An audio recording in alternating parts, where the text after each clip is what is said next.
ကဲဘောလုံးပိတ်သက်များအားလုံးပဲမင်္ဂလာပါကျွန်တော် channel လေးကနေပြီးတော့အပတ်စဉ်ဘောလုံးသတင်းများနဲ့ယနေ့ညမှာကစားမယ့်ကမ္ဘာဖလားရဲ့ပွဲကြိုသုံးသက်ချက်တွေကိုတင်ဆက်ပေးသွားမယ်ကျွန်တော်ပထမဆုံးတင်ဆက်ပေးမယ့်သတင်းကကျွန်တော်တို့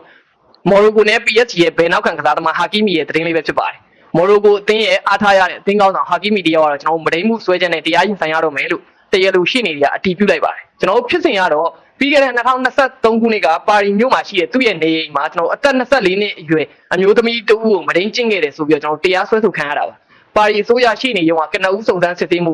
2023မတ်လကလေးကစတင်ခဲ့တာဖြစ်ပြီးတော့အခု2026ဖေဖော်ဝါရီလမှာတော့စုံစမ်းစစ်ဆေးတရားသူကြီးကအမှုကိုရုံးတင်စစ်ဆေးဖို့ညွှန်ကြားလိုက်ပြီပဲဖြစ်ပါတယ်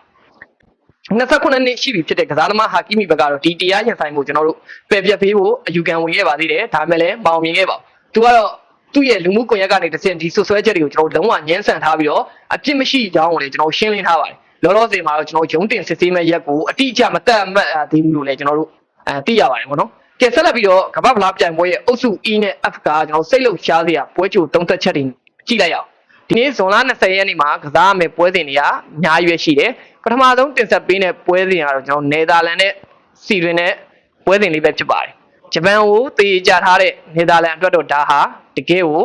ကျွန်တော်တို့စမ်းသပ်ခက်ခဲတဲ့စမ်းသပ်မှုတစ်ခုပဲပေါ့နော်တိုက်စစ်ပိုင်းမှာကျွန်တော်ကဘိုပဲအဓိကအားကိုးနေရတယ်နယ်သာလန်ထက်ဆိုင်ကျွန်တော်ကဂျိုခရက်အီစတာအီလန်ဂါတို့လိုကစားသမားတွေနဲ့စုဖွဲ့ထားတဲ့စီရင်တိုက်စစ်ကကျွန်တော်ပို့ပြီးတော့ထက်မြက်နေတာကိုလည်းတွေ့ရမှာပါ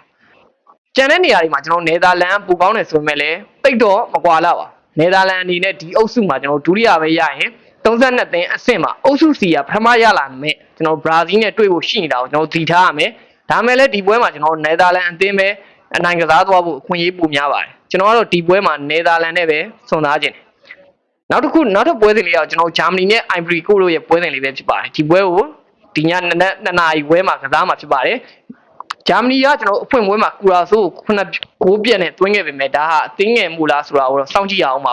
နီးပြနာဂတ်မန်အနေနဲ့ပွဲဥထက်လူစည်းရင်ကိုကျွန်တော်တိတ်ပြီးပြောင်းလဲမှလည်းမဟုတ်ပါဘူးပြီးတော့အိုင်ဗရီကိုဘက်ကလည်းကျွန်တော်တို့ကစားသမားကောင်းနေစုံနေပေမဲ့ကျွန်တော်တို့ဝါဟီပေပေအတွဲကအလုံးမဖြစ်လို့ပထမပွဲကအနိုင်ဂိုးရှင်အာမတ်ဒီယာလို့ပွဲထွက်လာနိုင်ပါတယ်ဂျာမနီအစင်လာကြီးရဆိုပဲကျွန်တော်တို့အိုင်ဗရီကိုဂိုးပြတ်နိုင်ဖို့ကတော့ခက်ပါလိမ့်မယ်ဒီပွဲမှာဂျာမနီနိုင်မယ်ဆိုရင်တော့ကျွန်တော်တို့ပထမပွဲတုန်းကလို့အိုင်ဗရီကိုဂိုးပြတ်လောက်မှမထင်ပါဘူး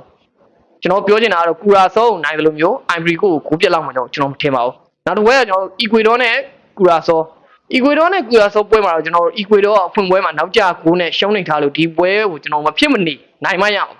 ကူရာဆောကကျွန်တော်တို့ဂျာမနီကိုဂိုးပြတ်ရှုံးခဲ့တယ်တရေစင့်ထိလိုက်ကစားနိုင်တဲ့အနေထားကိုလည်းကျွန်တော်သတိပြုရမယ်ပြီးတော့အီကွေဒေါတိုက်စစ်ကတိတ်မထက်မြက်တာကြောင့်ကျွန်တော်3ဂိုးလောက်ထိပြတ်ပြတ်သားသားနိုင်မှုတော့မလွယ်ဘူးဒါကြောင့်ကျွန်တော်ဒီပွဲမှာကျွန်တော်ကတော့ဂိုးနဲ့ကိုပဲရွေးချယ်ခြင်းနဲ့